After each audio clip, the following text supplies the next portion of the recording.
టాలీవుడ్లో 9 మూవీస్ వరుస హిట్లతో దూసుకుపోతున్న Anil Ravipudi next movie ఎవరితో అనేది అయితే కొంచెం సస్పెన్స్గా ఉంది. కొన్ని టాక్స్ ప్రకారం అయితే చూసినట్టయితే దిల్ రాజు బ్యానర్లో ఉండబోతుందని అని తెలుస్తుంది.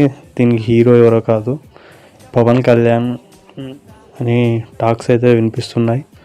ఎందుకంటే దిల్ రాజు దగ్గర పవన్ కళ్యాణ్ గారి డేట్స్ ఉన్నాయి, అలాగే అనిల్ రావిపూడి డేట్స్ కూడా ఉన్నాయి. వీళ్ళిద్దరి కాంబో ఫిక్స్ చేయాలని దిల్ రాజు చూస్తున్నాడు. పవన్ కళ్యాణ్ గారికి ఇప్పుడైతే ప్రజెంట్ సురేందర్ రెడ్డి రామ్ తాలూరి మూవీ ఉంది. అది ఎప్పటి నుంచో 2020 నుంచి పెండింగ్లోనే ఉంది. ముందైతే ఆ మూవీ కంప్లీట్ చేస్తారు కావచ్చు. ఇదైతే మూవీ తొందరగా చేసే షూట్ షాట్ హిట్ ఇది అనిల్ రావిపూడితో. ఎలాగో సంక్రాంతి సెంటిమెంట్ ఉంటుంది కాబట్టి ఈజీగా మూవీ అయితే 500 crores అయితే ఇటుపోదు.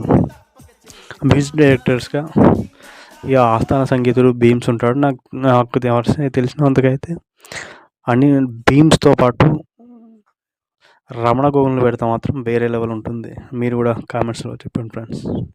మనశంకర్ ప్రసాద్ చూస్తున్నాం కదా, ఏ లెవెల్ హిట్ అవుతుందో. షేర్ అయితే టోటల్గా ఈ మూవీ కలెక్షన్స్ అయితే 400 crores అయితే టచ్ చేస్తుంది ఎండింగ్ వరకే చూసుకున్నట్టయితే. అంతేకాకుండా అనిల్ రావిపూడి బ్యాక్గ్రౌండ్ చూసుకున్నట్టయితే పవన్ కళ్యాణ్ తమ్ముడు మూవీ డైరెక్టర్ ఉన్నాడు కదా, పిఏ అరుణ్ ప్రసాద్ తనకు సొంత బాబాయ్. అప్పుడు అనిల్ రావిపూడి చాలా సందర్భాల్లో చెప్పాడు,